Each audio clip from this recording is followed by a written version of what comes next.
The room was full of applause when my sister leaned over and whispered my name like she was reminding me of something small. She pressed my phone into my hand, screen already unlocked. There was a draft email saved, unsent, with my signature at the bottom and a timestamp from an hour earlier. On the stage, he smiled and adjusted his tie. I realized then that nothing I believed about my family was intact anymore. I didn't react right away. I didn't gasp or drop the phone or look at my sister like she'd just handed me a live wire. I stood there in the third row of folding chairs, hands folded neatly at my waist, while applause echoed around the civic auditorium. On stage, Marcus Reed raised his hands modestly, like a man uncomfortable with praise, and waited for the noise to die down. The banner behind him read, Community Leadership Award, Lexington County. I'd helped organize this event. I'd signed off on the guest list, approved the seating chart, even chosen the caterer. I'd watched Marcus rehearse his speech in my living room 2 nights earlier, pacing carefully between the sofa and the coffee table, asking me whether a joke landed or if a pause felt too long. I'd told him he was overthinking it, that people trusted him, that he'd earned this. Now my phone felt heavier than it should have. The draft email on the screen was addressed to the County Ethics Board. The subject line read, Formal Disclosure and Statement of Responsibility. It was written in my voice, calm, professional, apologetic. It explained a procedural error in a licensing review I supervised, took full responsibility, and requested immediate administrative leave pending investigation. At the bottom was my name, not typed the way most people type it, exactly the way I sign it. Even the spacing was right. I scrolled once, slowly. The timestamp confirmed what my sister had already whispered, sent from my phone, an hour earlier. I hadn't touched my phone all morning. Marcus began speaking again, thanking the board, thanking the county, thanking the people who work quietly behind the scenes to keep the system honest. He glanced toward the audience, his eyes finding mine without effort. He smiled, small and sincere, and gave a slight nod, like we shared a private understanding. I nodded back. Reflex.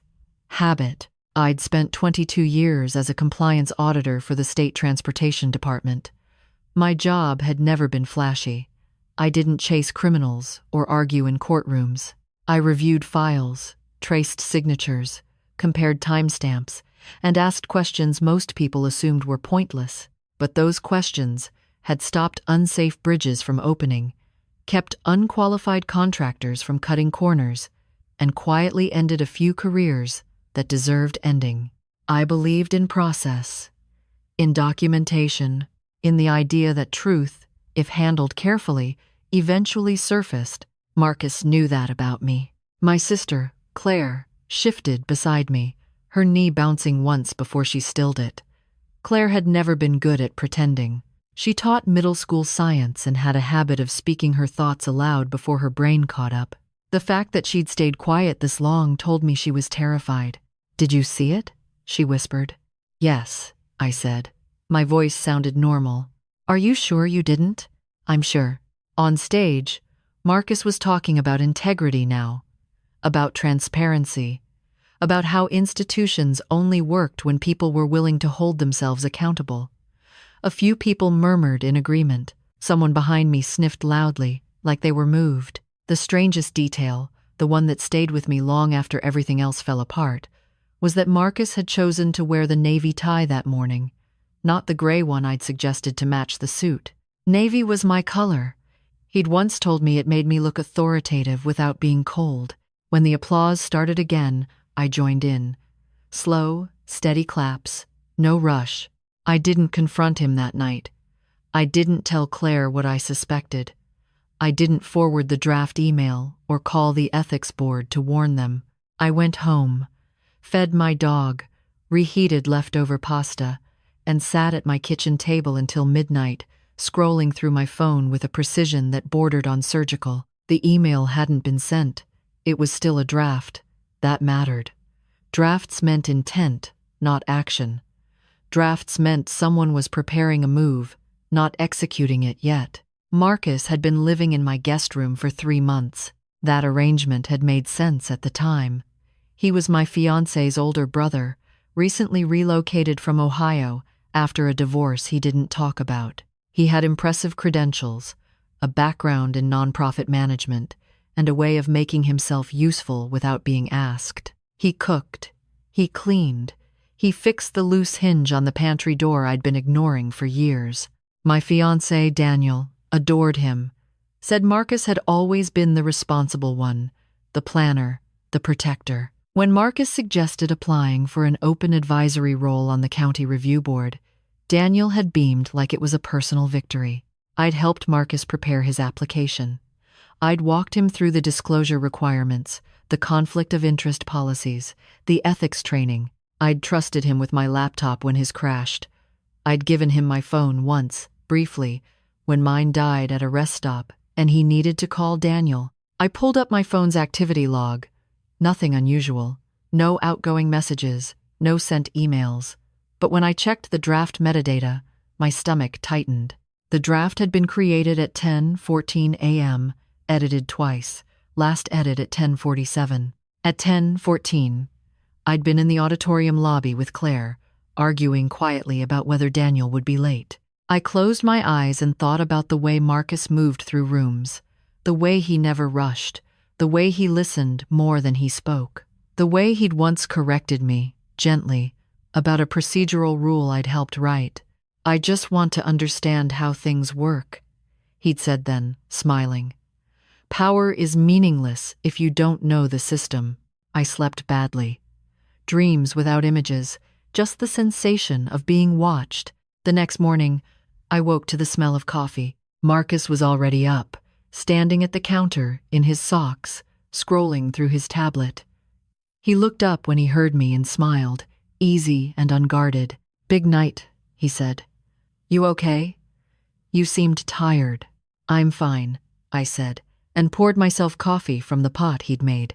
He watched me take the first sip. Daniel came in a few minutes later, tying his tie, distracted and happy. He kissed my cheek, clapped Marcus on the shoulder, and started talking about honeymoon plans like nothing in the world had shifted on its axis. I listened. I nodded. I asked the right questions. But somewhere between the first sip of coffee and the moment Marcus picked up my phone from the counter to check the weather, I understood something with a clarity that surprised me. This wasn't about ambition. It was about replacement. Whatever was coming had already been rehearsed. And if I didn't move carefully, the next thing Marcus drafted wouldn't stay unsent. I didn't tell Daniel that morning. I watched him leave for work with his lunch packed and his jacket slung over one shoulder, whistling softly like he always did when he was in a good mood. I stood at the front window until his car disappeared down the street, then stayed there a few seconds longer, staring at nothing in particular. I had learned a long time ago that panic wastes time. In my line of work, when something didn't make sense, you didn't react. You documented. You observed. You waited for the shape of the problem to reveal itself. After Daniel left, Marcus lingered in the kitchen, wiping down an already clean counter. He moved with purpose, but not urgency, like someone comfortable in any space he occupied. He asked if I wanted more coffee. I said no. He nodded, poured himself another cup, and leaned against the sink. "You were great last night," he said. The board members noticed. They always do. I looked at him then, really looked, at the calm confidence, at the way his eyes never flickered when he spoke, at the way he stood just a little too comfortably in a house that wasn't his. "Thank you," I said. He smiled, satisfied, and went upstairs to take a call. The moment his door closed, I picked up my phone and opened the settings again. I checked device access, app permissions, login history. Everything looked clean, too clean. Whoever had accessed my email knew exactly how to avoid leaving a trace. That knowledge narrowed the field. Marcus had been married once, briefly, to a woman he described as unstable. He said she'd accused him of controlling behavior, of manipulating situations to make her doubt herself. He'd told the story lightly, like it was a misunderstanding he'd outgrown. I'd accepted it because I'd had my own failed marriage, my own version of events I didn't enjoy revisiting. I opened my laptop and logged into the internal compliance database, using my work credentials. I told myself I was just grounding myself in routine, in familiar logic, in rules that didn't bend based on charm. The system flagged an alert immediately. Not on Marcus, on me. There was a pending inquiry request, time-stamped from early that morning, asking for a review of my last 5 project approvals. Standard procedure. If someone reported a conflict of interest or a procedural lapse, the request wasn't accusatory. It was careful, neutral, professional. It was exactly how I would have written it. My hands were steady as I closed the browser. I'd trained half the junior auditors in our department. I knew the difference between random scrutiny and targeted pressure. This wasn't random. Someone had planted the idea that I'd made a mistake, then stepped back and let the system do what it always did, turn slowly, methodically, without emotion. That afternoon, I drove to my sister's house instead of going straight home. Claire lived 10 minutes away, in a small ranch-style place cluttered with science projects and mismatched furniture. She opened the door with a smile that faded the moment she saw my face. "You didn't tell him," she said. "No." She stepped aside and let me in. We sat at her kitchen table, the same one where she graded papers and her kids did homework. I told her everything: the draft email, the timestamp, the inquiry request. I left out my suspicions, stuck to facts. Claire listened without interrupting, her hands wrapped tightly around a mug that had gone cold. "He's doing this on purpose," she said when I finished. "I don't know that yet." She shook her head. "You do. You just don't want to say it." Claire had never been good at subtlety, but she was rarely wrong about people. She disliked Marcus from the beginning, said there was something off about the way he answered questions, like he was always rehearsing for a different audience. "What do I do?" she asked quietly. I thought about that, about my career, about Daniel, about the life I'd built carefully, piece by piece, after my divorce, about how easily it could be dismantled if someone knew where to apply pressure. "I wait," I said, "and I watch." Over the next 2 weeks, nothing overt happened. Marcus continued being helpful. Daniel continued being happy. The inquiry moved forward in the background, requesting documents I'd already submitted a dozen times before. I complied with everything promptly, meticulously.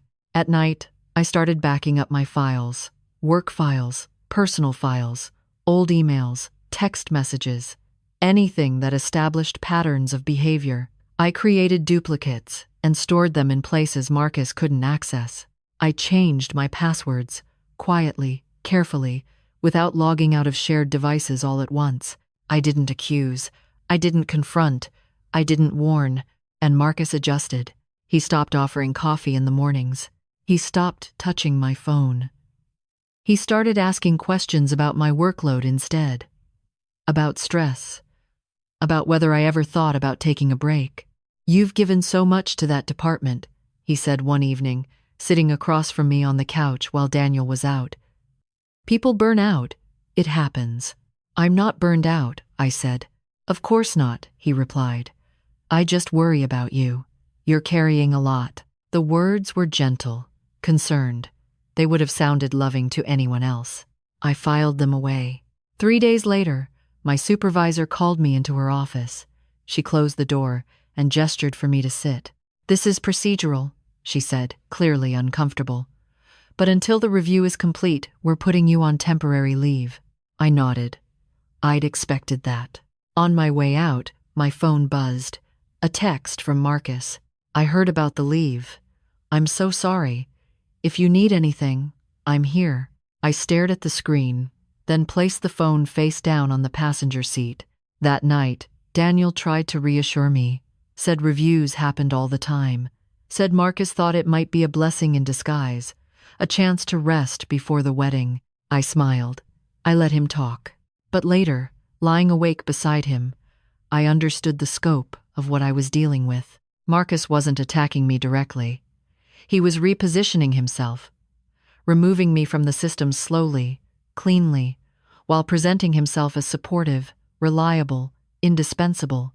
If the review found even a minor fault, my credibility would be damaged, not destroyed, but weakened. Enough to make room for someone else. And Marcus was already standing there, tie straight, resume polished, ready to step forward when I stepped back. What he didn't know, what he couldn't know yet, was that systems worked both ways, and I had spent my entire career learning how to read what people thought they'd erased. The first real crack appeared on a Tuesday morning, 3 weeks into my leave, when I received an email from a contractor I hadn't worked with in over a year. The subject line read, "Quick question." Inside was a single sentence asking whether I'd meant to approve a change order that had never been filed. I stared at the message longer than necessary. The contractor wasn't careless. He was methodical, the kind of man who triple-checked everything because one mistake could cost him a bid. I pulled up my archived files and found the project immediately. No change order, no approval, no deviation. I replied simply, asking him why he was asking now. His response came 10 minutes later. He'd been contacted by a member of the county advisory board, not by name, just someone reviewing prior approvals. They'd suggested there might be inconsistencies and advised him to gather documentation in case questions arose. That phrasing was deliberate, vague enough to avoid accountability, specific enough to create anxiety.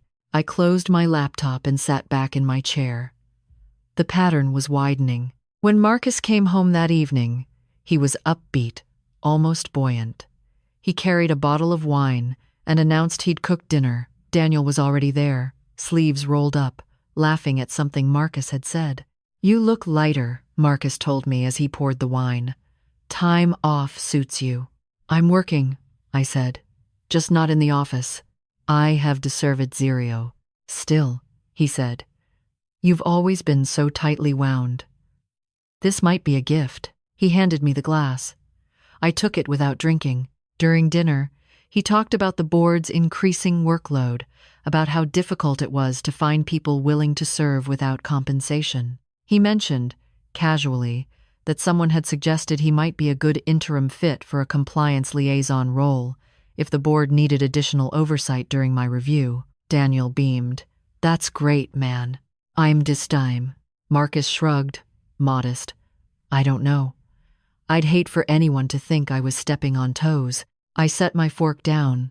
The sound was quiet, but Marcus noticed. "Of course," he added smoothly. "Only if it helped. Only temporarily." That night, after they'd both gone to bed, I opened my backup drive and began cross-referencing access logs. It took hours. The system wasn't designed for what I was doing, but I knew where to look. Hidden in routine activity reports, buried among thousands of innocuous entries, I found it. A remote access ping to my email account from a device registered to the house Wi-Fi, time-stamped during the gala. I didn't feel triumphant. I felt cold. The next morning, I drove to the state office under the pretense of returning equipment. I requested copies of my own access logs, something most people wouldn't think to do. The clerk hesitated, then complied. She didn't know what she was handing me, and I didn't explain. At home, I printed everything and spread it across the dining table. Dates, times, IP addresses, device IDs. I highlighted overlaps. Patterns emerged the way they always did, slowly at first, then all at once. Marcus hadn't hacked anything. He hadn't needed to. He'd simply waited, observed, learned my routines, learned when I left my phone unattended, learned which passwords I reused because they were tied to muscle memory, not security theory. I thought about the night he'd helped me update software, standing behind me as I typed. The time he joked about how predictable I was with PIN numbers, the way he always seemed to know when I'd be home. This wasn't opportunistic. It was studied. Claire came over that afternoon. I showed her the logs. She didn't ask questions this time. She just nodded slowly, like she was checking off something she'd already suspected. "You need to tell Daniel," she said. "Not yet. He deserves to know." "He deserves proof," I replied. "Not a theory." Marcus escalated after that. 2 days later, my supervisor emailed to request an in-person meeting.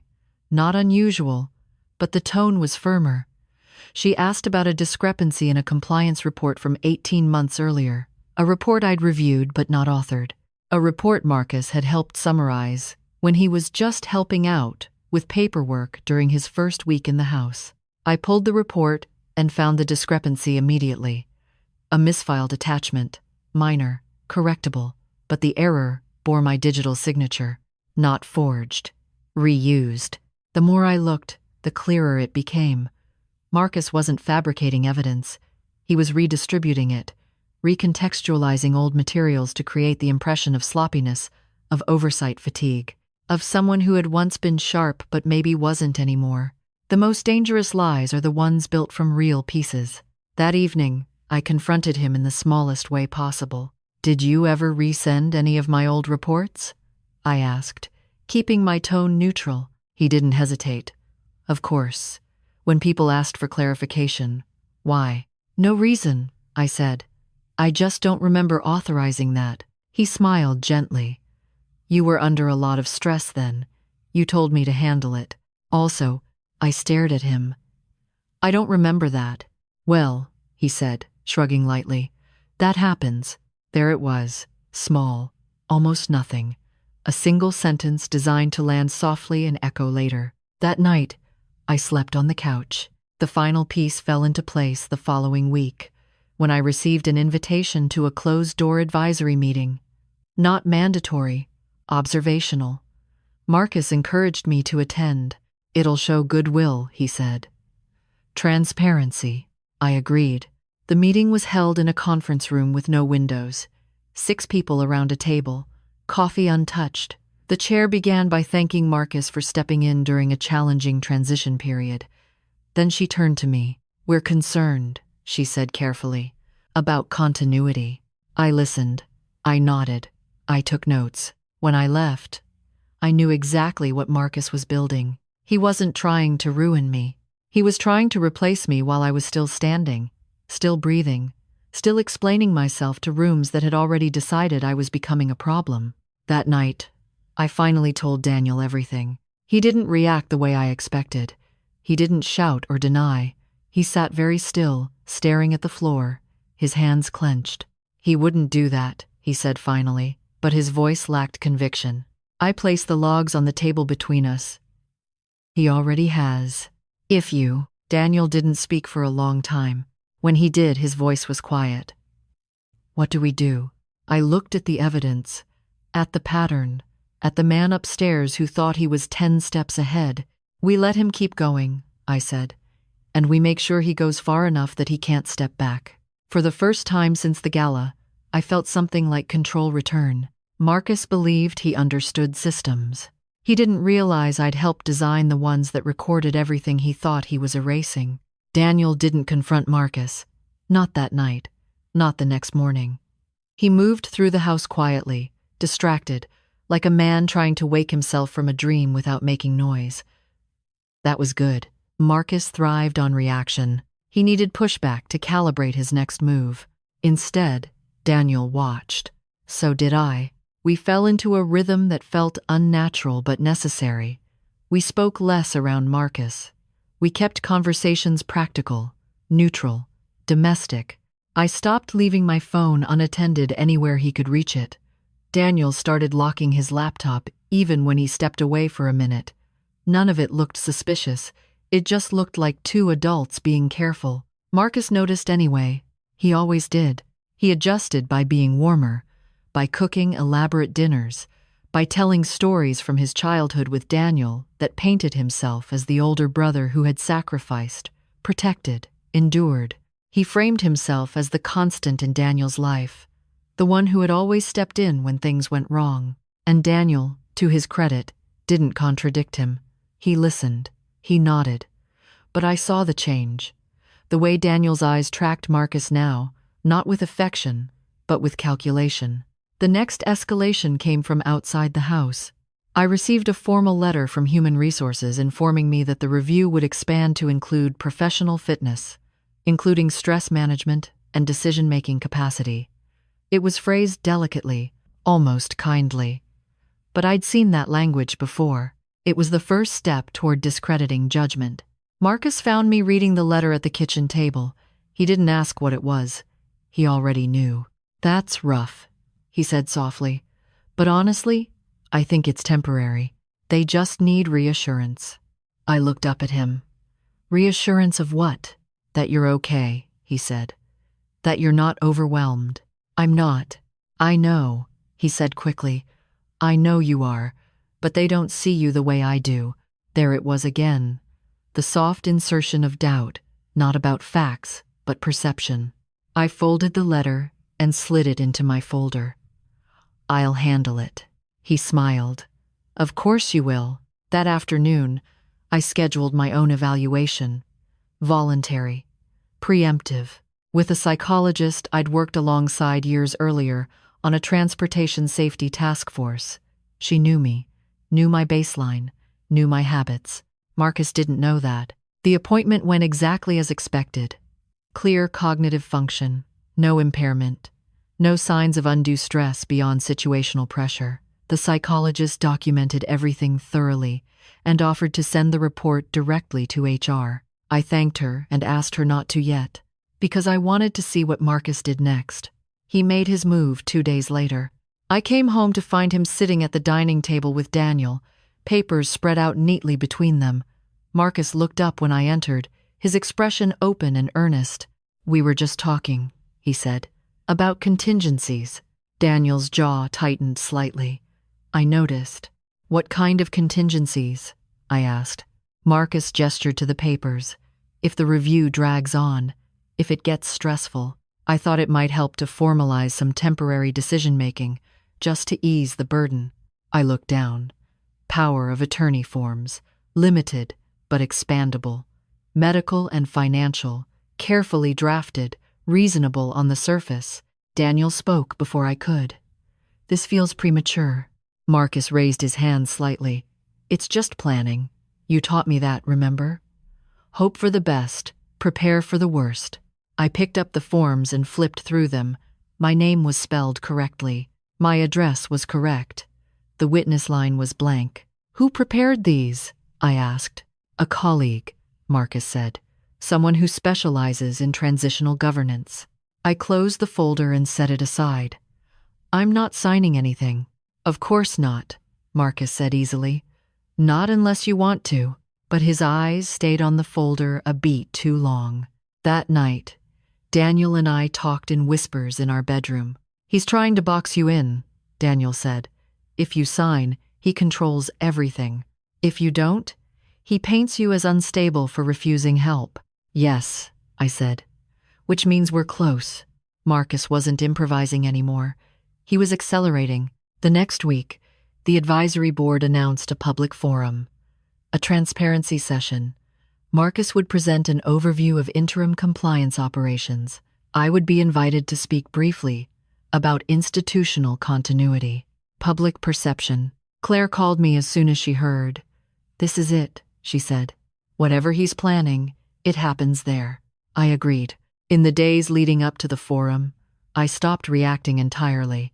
I answered emails, slowly, calmly. I thanked Marcus for his concern. I let him believe the pressure was working. Behind the scenes, I worked. I requested records from the IT department. Not logs this time, but archived system snapshots, the kind that showed how documents had been accessed, copied, and moved between platforms. It took favors. It took trust. It took reminding people of things I'd quietly fixed for them years earlier. The data arrived in pieces. And in those pieces, I found the mistake Marcus had made. He'd assumed my digital signature was just an image. It wasn't. It was a token, embedded, time-bound, traceable. Every time it was reused, it left a fingerprint. I mapped the fingerprints across documents, reports, emails, drafts, and there it was. A clear sequence showing my credentials being used at times when I was verifiably elsewhere. Not hacked. Handled. On the morning of the forum, Marcus stood in front of the mirror, adjusting his tie. Navy again. "Big day," he said. "Yes," I replied. "It is." He smiled at me, confident, composed, convinced that he had maneuvered me into a corner where I would either comply or crumble. What he didn't know was that corners work both ways. Once someone commits to pushing you there, they stop watching their own footing. And Marcus had stopped watching entirely. The forum was held in the same civic auditorium where Marcus had received his award. Same rows of chairs, same stage, same faint smell of old carpet and burnt coffee. The county liked its symbolism. Familiar spaces made people feel safe, even when difficult things were being discussed. Daniel and I arrived early and sat near the aisle. Claire sat 2 rows behind us, close enough that I could feel her presence without looking. Marcus was already there, standing near the stage, talking easily with board members and shaking hands like this was his natural habitat. When he saw me, he smiled and came over. "You ready?" he asked. "As I'll ever be," I said. He nodded, satisfied, and went back to the front. The chair opened the forum with remarks about transparency and trust, about how institutions survive change by embracing accountability. She introduced Marcus as interim liaison, emphasizing his willingness to step up during a challenging time. Applause followed, not thunderous, but polite and approving. Marcus stepped to the podium and launched into his presentation. Charts, process diagrams, calm explanations of compliance workflows. He spoke well, better than most. He framed his role as temporary, supportive, almost reluctant. He mentioned me by name twice, praising my years of service, expressing hope for my smooth transition back once everything was resolved. Transition. The word landed softly, but it was there. Then it was my turn. I stood and walked to the podium with my folder tucked under my arm. I didn't rush. I didn't look at Marcus. I looked at the audience, county staff, contractors, a few local reporters who'd come for color, not conflict. I spoke about continuity, about how systems were designed to withstand scrutiny, about how reviews weren't punishments but safeguards. My voice was steady, familiar. I watched people relax as they recognized the tone. Then I said, "I want to address something directly." The room shifted. During my leave, there have been questions raised about my work and my judgment. That's appropriate. It's how oversight functions. But oversight only works when the process itself is protected. I opened my folder. I've submitted documentation to the board that shows my credentials were used without my authorization on multiple occasions. Not to fabricate information, but to redistribute it in ways that created a misleading narrative. Marcus's posture stiffened, just slightly. I continued. This wasn't a breach of security, it was a breach of trust. Murmurs spread through the room. The chair leaned forward. "I'm asking the board to pause the review and expand it," I said, "to include unauthorized credential use." Silence. Marcus stood. "This is highly irregular," he said smoothly. "If there are concerns, they should be addressed privately, not." I held up a hand. "The evidence has already been submitted privately. This is transparency." The chair nodded slowly. "We'll take a recess." The room erupted in low conversation as people stood, phones already out. Marcus didn't look at me. He gathered his papers with deliberate calm and stepped off the stage. Daniel squeezed my hand. Claire's hand found my shoulder. During the recess, the chair and 2 board members met with me in a side room. I laid out the logs, the timestamps, the signature tokens. I explained, simply, how credential misuse worked, how subtle it could be, how dangerous. They asked questions, serious ones. Marcus was called in. He denied nothing directly. He expressed confusion. He suggested misunderstandings. He framed his actions as support, help, delegation. "I was trying to keep things moving," he said. "I didn't think it would be perceived this way." The chair's expression hardened. Perception isn't the issue. Authorization is. Marcus's jaw tightened. The board voted to suspend him from all interim duties pending investigation. When we returned to the auditorium, the chair announced the decision. Gasps. Whispers. The reporters leaned forward. Marcus sat down slowly, his face composed but pale. I didn't look at him again. The investigation moved quickly after that. faster than mine ever had. Because now there was momentum, public scrutiny, pressure from the board to demonstrate decisive action. 2 days later, Marcus moved out. He left a note on the kitchen counter, polite, regretful, saying he hoped there were no hard feelings, that everything had been done with good intentions. Daniel read it in silence, then tore it in half. For a brief moment, I thought it was over. I was wrong. A week later, I received a call from a woman in Ohio. She introduced herself as Lydia Reed, Marcus's ex-wife. She'd seen a local news article online, recognized the name, recognized the pattern. "I don't know what he told you about me," she said, her voice tired but steady. "But I thought you should know this isn't new." We talked for an hour. She told me about her career, how she'd been a project manager before she married Marcus, how, slowly, mistakes started appearing in her work that she hadn't made, how she'd been encouraged to rest, to step back, to let Marcus help. By the time she realized what was happening, she was unemployed and questioning herself. "He doesn't take things," she said. "He replaces people." When the call ended, I sat very still. Marcus hadn't been improvising with me. I was the third attempt, and if I hadn't been trained to see patterns, I would have disappeared just as quietly as the others. The board's investigation concluded a month later. Marcus was formally barred from serving in any advisory or governance role within the county. My leave was lifted, my record cleared. On paper, justice was done, but the truth was heavier. Marcus didn't see himself as a villain. He saw himself as necessary, as the one who stepped in when others faltered, as the quiet hand guiding systems toward what he believed was order. That belief was what made him dangerous. As I returned to my office, to my files, and my routines, I understood something that hadn't been clear before. Power doesn't always announce itself with force. Sometimes it arrives smiling, offering help, already holding your signature. I went back to work expecting relief, closure, the quiet satisfaction that comes when a system corrects itself and everyone moves on. Instead, what I felt was vigilance settling deeper into my bones, like something learned too late to forget. Marcus didn't vanish after the investigation. He retreated. That distinction mattered. His name stopped appearing in emails and meeting agendas, but it didn't disappear from conversations.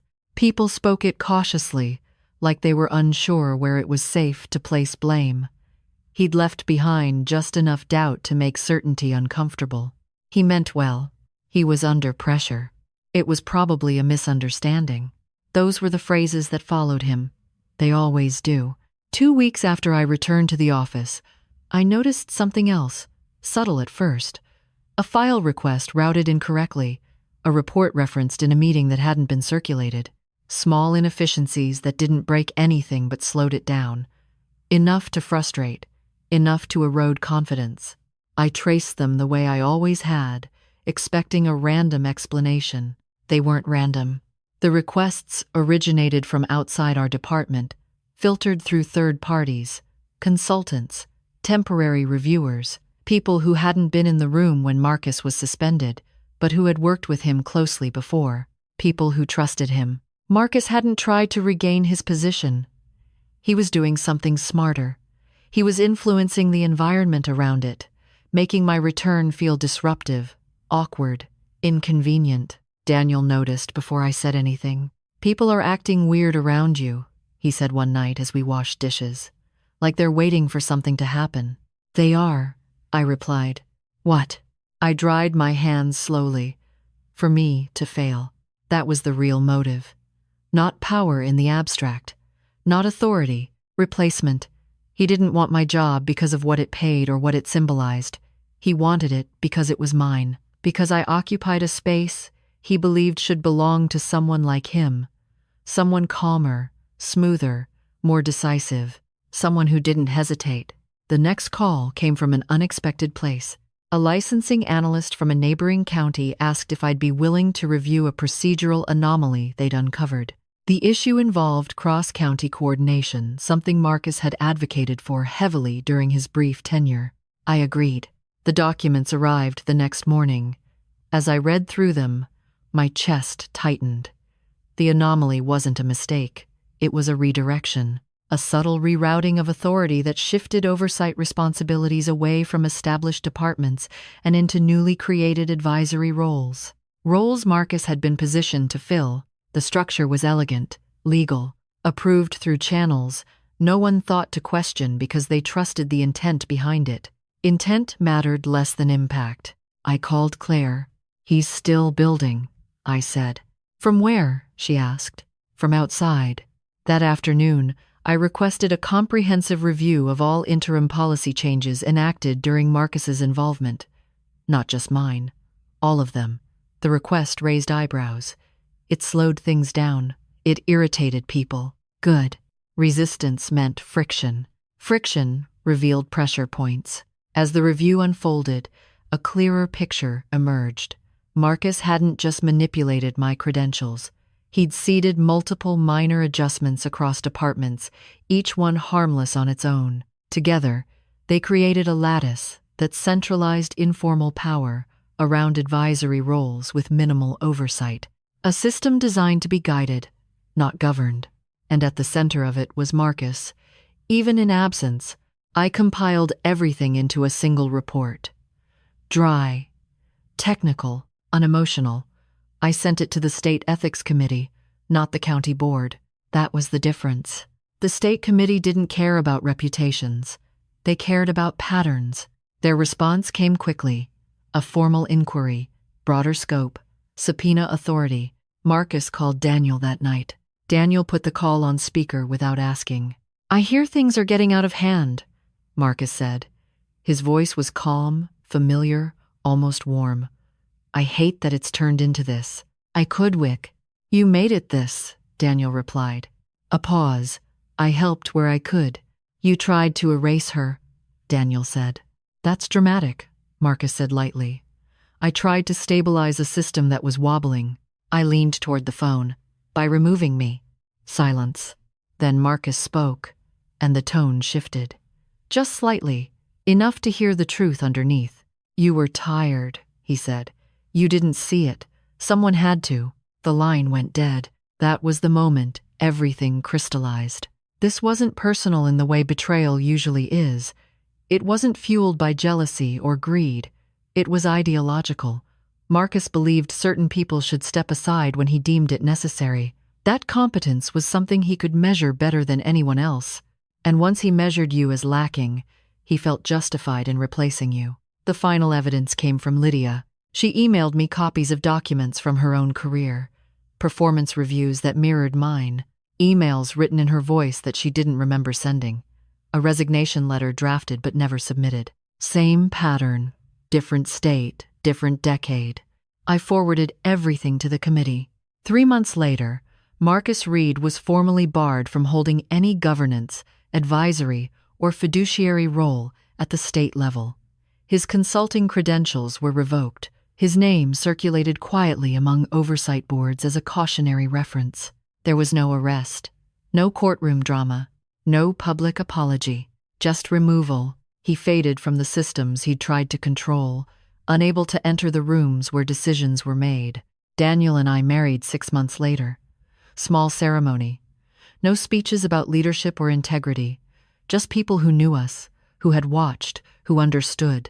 Sometimes I still think about Marcus, about how easily I could have missed it, how close I came to stepping aside quietly, convinced it was my idea. The most dangerous kind of power doesn't shout. It convinces you that leaving was your choice. And if I hadn't learned that in time, everything I believed about myself and the systems I trusted would have collapsed without a sound. The state inquiry didn't move loudly. It moved deliberately. Requests came through formal channels, phrased in neutral language that revealed nothing of their intent. Subpoenas followed, targeted and precise. Marcus was never mentioned by name in the early paperwork.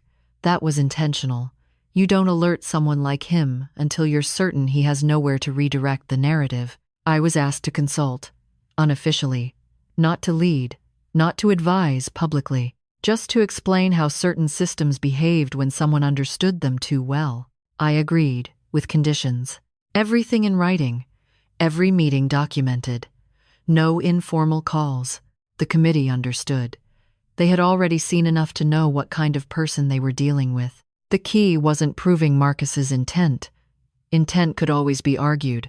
The key was sequence, cause and effect.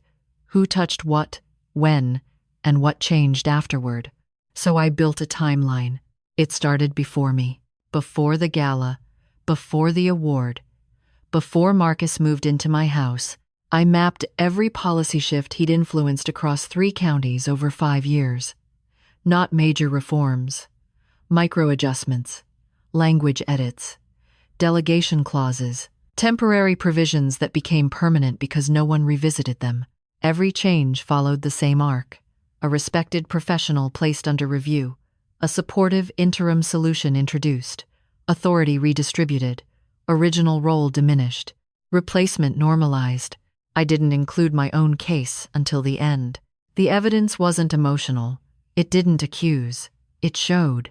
Marcus had underestimated one thing. He assumed people didn't keep records. Most don't. But systems do. The final piece came from metadata. One of the committee's analysts flagged an anomaly in document creation times across counties. The timestamps followed local business hours, but the IP addresses didn't. They clustered around a narrow geographic band, a strip of highway rest stops, coffee shops, and short-term rentals. Marcus traveled constantly during those years, always consulting, always connected. The analyst asked if that pattern meant anything to me. It did. Marcus never worked from home when he was manipulating records.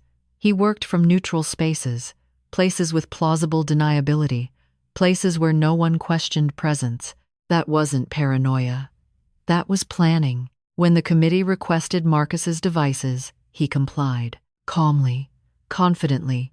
He believed he'd scrubbed everything that mattered. He hadn't accounted for redundancy, cloud backups, autosyncs, legacy archives. The data reconstructed itself. Drafts of emails written in others' voices. Edits reverted and reapplied. Credential tokens reused across accounts in ways that established a clear chain of custody. Not theft. Substitution. The committee called me in once more, toward the end. They asked a simple question. Why didn't he just take your job? I answered honestly. Because taking something invites resistance. Replacing someone makes it feel inevitable. They nodded. The report was finalized in early spring. It wasn't released publicly. It didn't need to be. It went where it mattered: credentialing bodies, ethics boards, consulting registries. Marcus's professional access evaporated quietly. He called Daniel one last time. Daniel didn't answer. He emailed me instead. It was short, measured, almost polite. He said I'd misunderstood him, that he'd only wanted to help systems function better, that people like me clung too tightly to roles instead of recognizing when it was time to step aside. I didn't reply, because there was nothing left to say. The final consequence came months later, unexpectedly. I was asked to sit on a task force, redesigning compliance oversight at the state level. Not because of what had happened to me, but because of how it had happened. They wanted safeguards. They wanted checks against people who didn't break rules but bent them until others vanished. I accepted. On my first day, I deleted one clause from a draft proposal. Just one. A clause Marcus had helped introduce years earlier. No one objected. It was that easy to undo him. Sometimes power collapses dramatically. Sometimes it dissolves, piece by piece, until no one remembers who shaped it. Marcus Reed believed systems belonged to those who understood them best.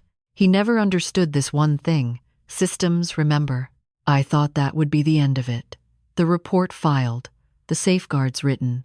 Marcus removed from any position that allowed him to operate the way he had. I believed, briefly, that systems corrected themselves once enough light was applied. That belief lasted exactly 9 days. The call came on a Thursday afternoon from a number I didn't recognize. I almost let it go to voicemail. I was in my office, reviewing drafts from the task force, redlining language that felt too vague. At the last second, I answered. "This is Evelyn Hart," the woman said.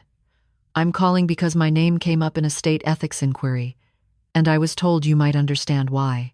I asked her to explain. Evelyn had been a senior procurement officer in a coastal county 3 states away, 15 years of service. Clean record, well respected. 2 years earlier, she'd stepped down abruptly after a review cited process fatigue and delegation inconsistencies. She'd accepted early retirement, convinced it was the least disruptive option. Marcus Reed had been consulting in her county 6 months before that. As Evelyn spoke, the room around me faded. The details were too familiar. The tone of the review, the language used, the encouragement to step aside for the good of the system. I thought it was my fault, she said quietly. I still do, some days. But when they showed me your case, the patterns, I realized I wasn't alone. IF. After we hung up, I sat very still. Marcus hadn't just replaced people. He'd taught them to blame themselves for disappearing. That realization shifted something fundamental in me. Until then, I'd framed Marcus as a manipulator exploiting gaps in oversight. Dangerous, yes, but ultimately limited by structure. I was wrong. This wasn't about governance. It was about identity. Marcus targeted people whose sense of self was tied to responsibility. People who measured their worth by reliability. People who would rather quietly exit than create disruption. He didn't destroy careers. He erased confidence. The next week, the task force convened in person for the first time. 10 of us around a long table. Lawyers, auditors, analysts. I listened as they discussed policy language, thresholds, escalation protocols. Then I interrupted. There's something missing, I said. They looked at me. You're designing safeguards against unauthorized access, I continued. But you're not addressing coercive delegation. One of the attorneys frowned. That's subjective. Not if you track it correctly, I said. It leaves a footprint. I explained how Marcus operated, not the technical steps, but the psychology. How he positioned himself as indispensable. How he reframed support as necessity. How he introduced doubt under the guise of care. You can't regulate intent, someone said. No, I agreed. But you can regulate outcome. You can flag when authority shifts repeatedly away from the same person after reviews initiated by the same external advisor. Silence followed. Then one analyst nodded slowly. We can build that. The task force changed direction that day. 2 months later, the new framework was piloted in 3 counties. It flagged 2 active cases within the first week. Neither involved Marcus. That was the final twist I hadn't anticipated. Marcus hadn't been an anomaly. He'd been a prototype. The system he exploited existed because people like him had always found ways to operate just inside acceptable bounds. He wasn't the worst of them. He was simply precise. That knowledge stayed with me longer than anything else. One evening, months later, Daniel and I sat on our porch watching the sun drop behind the trees. The house was quiet, peaceful. Do you ever wish you'd never met him? Daniel asked. I thought about that. No, I said finally. I wish I'd met him sooner. Daniel looked at me, surprised.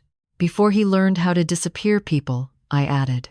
I didn't feel triumphant about what happened to Marcus. There was no satisfaction in knowing how close I'd come to losing everything I trusted about myself. But there was clarity.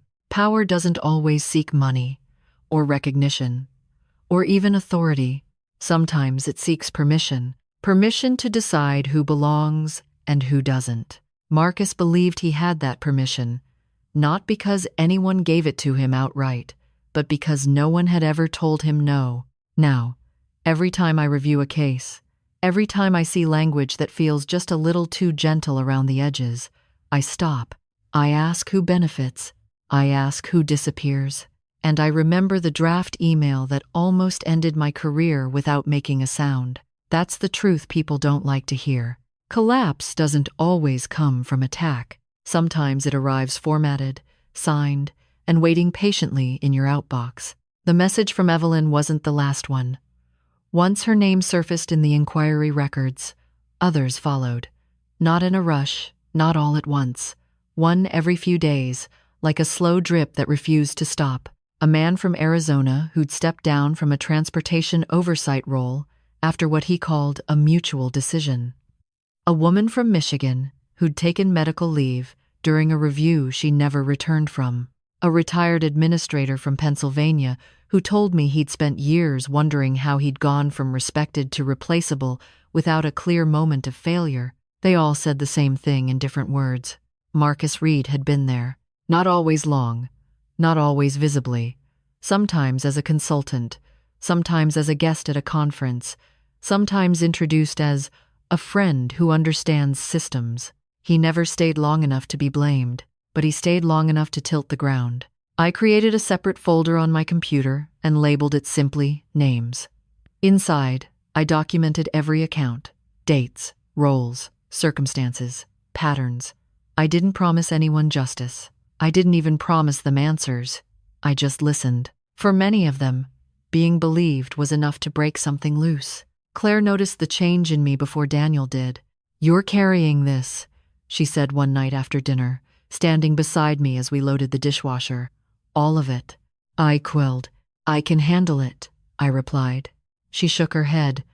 "That's what you always say, right before you decide it's your responsibility." She wasn't wrong.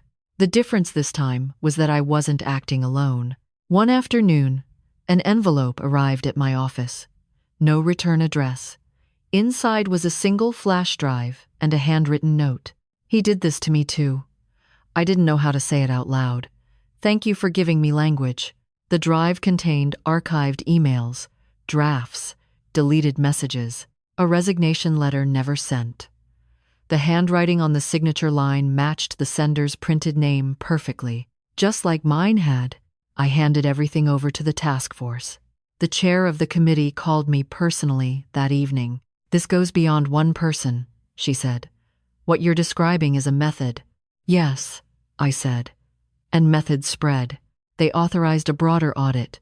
Quiet, retrospective, focused on patterns rather than individuals. It wasn't about punishing the past. It was about stopping the future.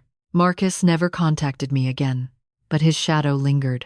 Every time a professional review surfaced, every time someone was encouraged to step back for the good of the organization, I felt it. That familiar tightening in my chest, that sense of a narrative being shaped just out of sight. I started speaking up more in meetings. Not loudly, not emotionally, just enough to disrupt momentum. Who initiated this? What's the threshold? Why now? The questions slowed things down. People complained, said I was overcomplicating, that I was seeing ghosts. Maybe I was. But systems don't collapse because of ghosts. They collapse because no one asks questions early enough. The turning point came unexpectedly. During a routine task force review, a junior analyst presented a flagged case involving a county auditor placed under review after an anonymous concern about decision fatigue. The language was familiar. I asked who'd submitted the concern. The analyst hesitated. "It came through a third-party consultancy." I asked for the name. It wasn't Marcus, but it didn't matter. The structure was identical. That night, I sat at my kitchen table long after Daniel went to bed, staring at the names folder, at the evidence, at the quiet trail of people who'd been convinced they were the problem. The realization hit me slowly, then all at once. Marcus wasn't the end of the story. He was the beginning. He'd proven something dangerous, that you didn't need authority to dismantle someone. You just needed access, patience, and an understanding of how decent people avoid conflict. The next morning, I called Evelyn. "They're still out there," I said. "I know," she replied. "That's why I'm not quiet anymore." Is-faced. Neither was I. The final confrontation didn't come with raised voices or dramatic arrests. It came months later, in a conference room filled with fluorescent light and stale coffee, when the task force presented its findings to state leadership. I stood and spoke last. I didn't name Marcus. I didn't need to. I described the pattern, the method, the cost. I talked about the people who vanished without scandal, about careers that ended without explanation, about confidence dismantled, one suggestion at a time. And then I said the thing I'd been holding back. "This doesn't happen because systems are broken," I said. "It happens because systems reward calm over truth, cooperation over clarity, silence over resistance." The room was quiet.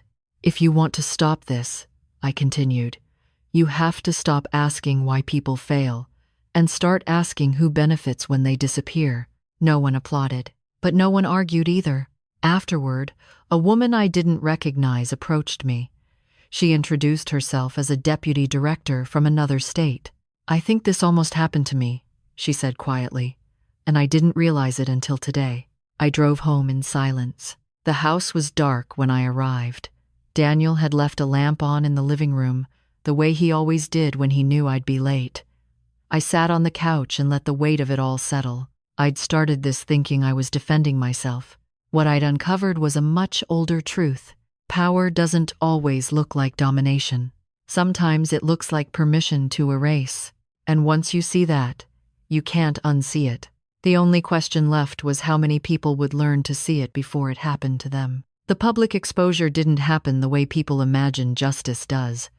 There was no press conference, no headline with a single name attached to it, no dramatic downfall that let everyone pretend the problem was solved because one person had been removed.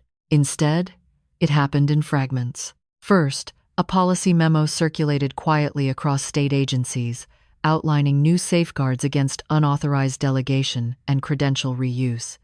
It was written in dense language that most people skimmed, but buried in it were hard limits, new thresholds, requirements that forced documentation where intuition had once been enough. Then a training module appeared. Mandatory, dry, 30 minutes long. It included a section titled Patterns of Displacement Risk. I recognized the phrasing immediately. It was the language I'd used, stripped of emotion and sharpened into procedure. People started asking questions, not loudly, not all at once, but enough that the old assumptions began to wobble. Why was this review initiated now? Who benefits if this role changes hands? Why is support being framed as necessity? I sat in meetings where those questions slowed conversations to a crawl, where decisions that once sailed through now stalled under scrutiny. I watched senior staff bristle, then adapt. Resistance always comes first. Adjustment follows. The first formal consequence surfaced 6 weeks later. A consulting firm lost its statewide contract after an audit revealed repeated involvement in advisory restructures that preceded leadership removals. The firm issued a bland statement about strategic realignment. No names were mentioned, no accusations made, but people noticed. So did Marcus. I knew because I received another email. Different account this time, shorter, less polished. "You've made things very difficult." I stared at the screen for a long moment, then closed my laptop without replying. Daniel found me later that evening sitting on the porch steps, shoes kicked off, staring at the dark yard. He reached out again, he said, not asking. "Yes. You okay?" I considered the question. Really considered it. "I don't think this ever really ends," I said. "I think you just decide whether you're going to look away." Daniel sat beside me. "Then don't. If you as." The task force delivered its final recommendations at the end of the quarter. They were adopted faster than I'd expected. Not because everyone agreed, but because no one wanted to be seen arguing against them. That's how systems change, not through conviction, but through visibility. I stepped back after that, returned fully to my role, let others carry the work forward. I didn't need to be at the center of it anymore. A month passed. Then another. Life began to feel normal again, in the shallow way normality returns after something has fundamentally altered your understanding of safety. Then the invitation arrived. A national ethics symposium. Closed door. Invitation only. My name listed as a panelist, not a speaker. Observer status. The location was familiar. Too familiar.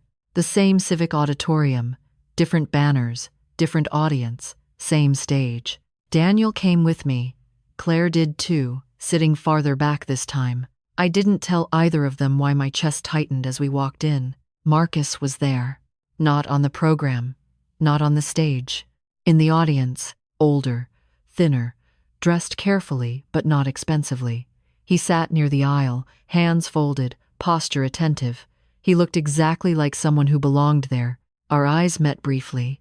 He didn't smile. The panel began. Discussions about governance, oversight, accountability. Words that had once felt neutral now carried weight. Midway through the session, the moderator opened the floor to questions. Marcus stood. My pulse didn't spike. It settled.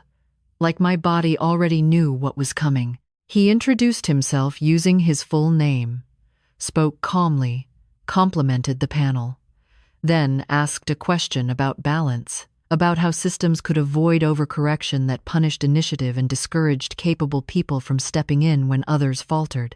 It was a good question, reasonable, almost persuasive. I felt Daniel's hand tighten around mine. The moderator looked toward the panel for a response. No one moved. Then I stood. I didn't introduce myself. I didn't need to. I spoke directly to the question. Initiative isn't the issue, I said. Neither is competence. The risk comes when one person repeatedly decides who is no longer fit to serve, without transparency or consent. Marcus didn't look away. When support becomes substitution, I continued, and concern becomes control, that's not initiative. That's displacement. The room was quiet. I finished simply. Systems don't fail because people step up. They fail when stepping up means someone else disappears. I sat. The moderator thanked me and moved on. Marcus didn't ask another question. When the session ended, he didn't approach me. He left immediately, slipping out through a side door like someone who knew when the room no longer belonged to him. Claire exhaled shakily. That was him, wasn't it? Yes. Did it help? I thought about that. It didn't need to, I said.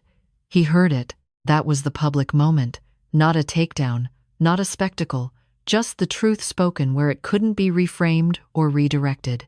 Weeks later, the symposium released a summary report. It included a paragraph on coercive displacement practices. No examples, no names, but the language spread. That was the real collapse. Not of a man. Of a method. I still keep the names folder. I still get messages occasionally. Fewer now, quieter. Sometimes just a thank you. Sometimes a question.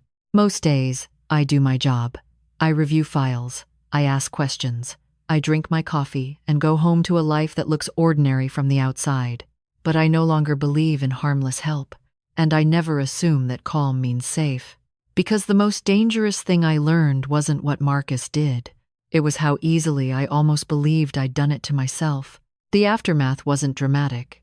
There were no victory laps, no moment where everything snapped cleanly back into place.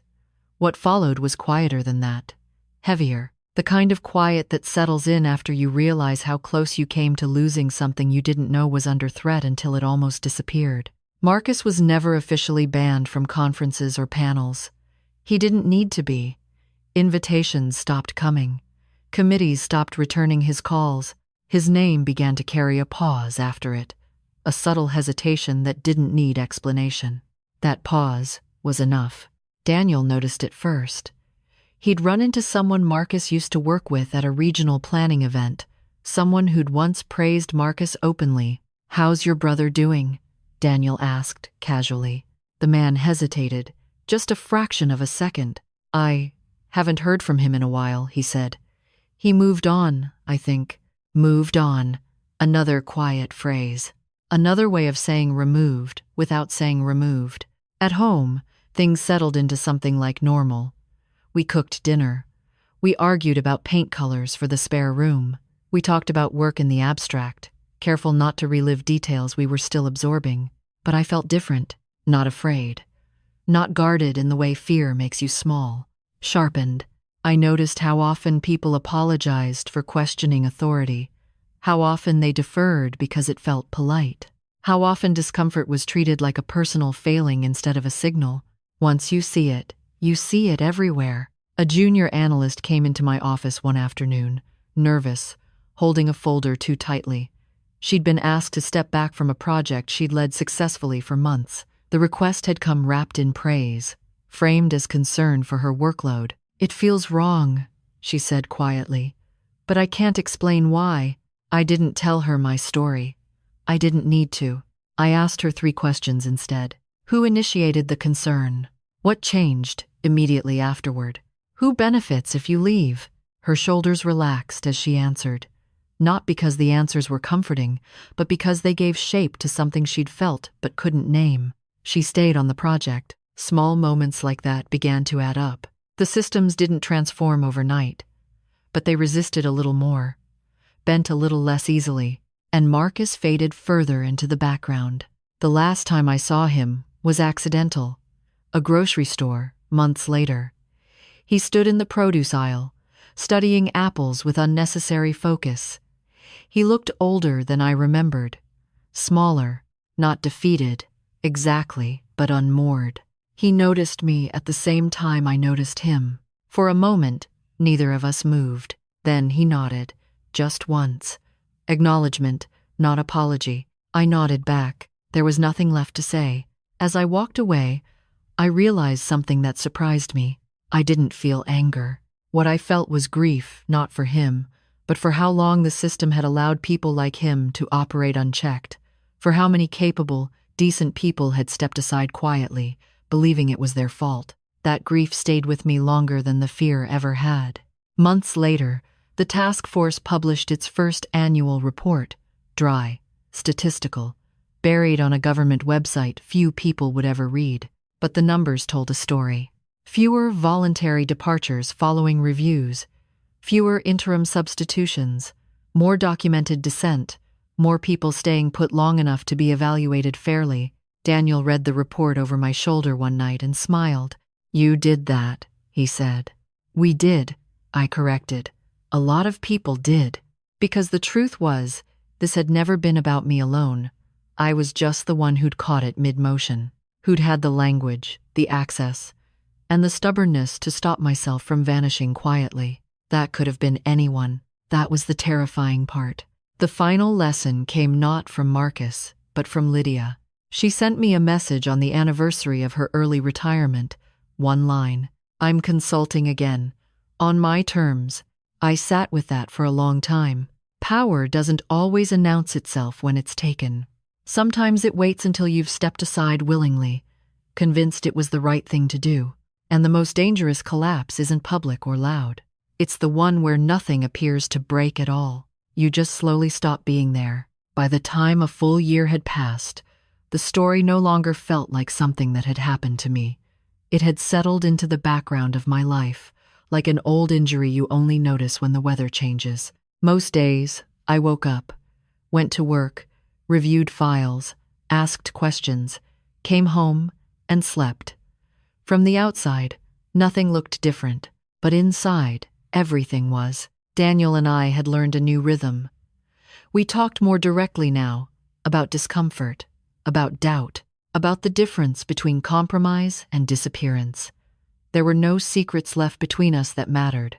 Whatever Marcus had tried to fracture between us had failed, not because we were stronger than he expected, but because we were honest earlier than he anticipated. That honesty became our quiet rule. Claire joked once that I'd ruined her ability to tolerate vague explanations. She wasn't wrong.